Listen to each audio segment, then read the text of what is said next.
Hello, this is Chef John from foodwishes.com with Let's Get Ready to Rumble.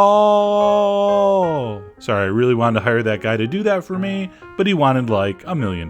But anyway, that's right, we're doing Rumballs, a classic holiday cookie, even though they're more like a candy, but delicious any time of the year and incredibly easy to make. Okay, so there's a million versions of this, but this is my favorite, and it uses leftover brownies. That's right, I have 3 stale brownies. They can be old and dry, it doesn't matter. In fact, it's even better. And yes, of course I'm going to give you the recipe for the brownies, although this works great with just regular cheap store-bought chocolate brownies. I'm going to crumble those up in a bowl, and I'm going to soak those with dark rum, and a lot of it. By the way, this is not a cookie for the kids because it does have real unburned off rum inside. So you will catch a little buzz off these, which is, all part of the show. So you're going to pour the rum over, you're going to mix it very well. It's going to take a minute to soak in, but it will. And if you keep stirring, you're going to have this lovely chocolate rum paste that looks something like that. Okay? So I'm going to line a plate with plastic. You can also use a silicone mat if you want.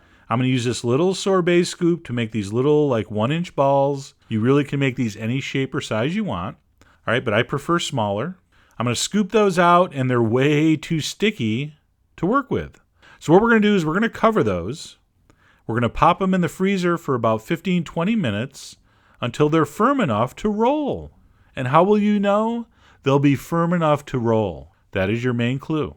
So I'm going to just roll them between my palms. It only takes a few seconds. By the way, this batch I'm showing you makes 20 small, 1-inch rum balls. All right, once I've rolled them all, I'm going to throw those back in the freezer to firm up again while I make my chocolate coating.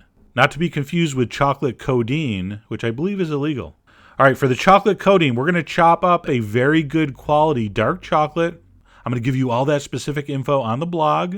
All right, once that's chopped up nice and small, just like that, I'm going to throw most of it in a bowl, all right, but I'm going to reserve about 25% of it for later. You're going to see what happens.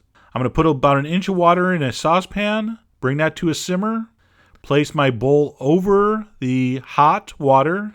All right, you don't want the bowl touching the water. All right, we're just using the steam here.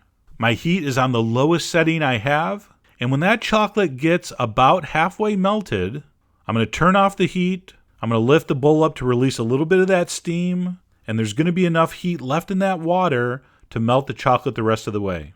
All right, you want to be really careful not to get any water drips in this chocolate. It will ruin it. All right, it will seize up, as they call it, and you'll have a mess. All right, as soon as that chocolate melts, and again, remember the heat is off, I'm going to add in that 25% of chocolate I didn't add at the beginning.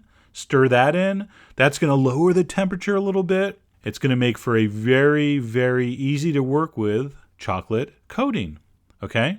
So as soon as that second addition of chocolate has melted in, we are ready to basically start coating our rum balls. All right, so we're going to take those out of the freezer. We're going to toss it in. We're going to use a couple forks to kind of roll it around, make sure it's coated completely, and then we're going to carefully lift that out and place it on either a plastic lined pan or one of these silicone mats. Now here's how you don't want to do it. Have a bunch of extra chocolate on the fork and make a big mess, okay? Here's another one done correctly. Roll it around, cover it completely, lift it out of the chocolate, and let the chocolate drain a little bit, all right? You get those last couple drops off there, then when you push it off onto the silicone, it will just have a little bit underneath that makes a nice little base like that. All right, so that's a good one, that's a good one. So these that have the little feet, not so great. But don't worry, you can just cut those a little bit like that. When you lift them off, nobody will know the difference, okay? So basically when the chocolate hardens, which is just going to take a few minutes, you're ready to serve.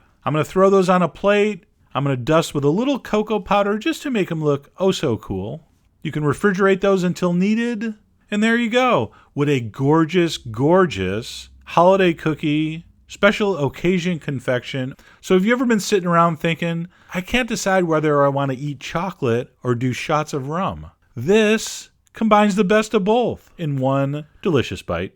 All right, let me bite into one of these. Just incredible. All right, that firm, crisp chocolate coating, that soft, succulent, almost like a chocolate rum ganache inside. Just a beautiful thing. So anyway, whether it's for a fancy holiday party or just any time of the year, I hope you give these a try. All the ingredient amounts are on foodwishes.com as usual. And as always, enjoy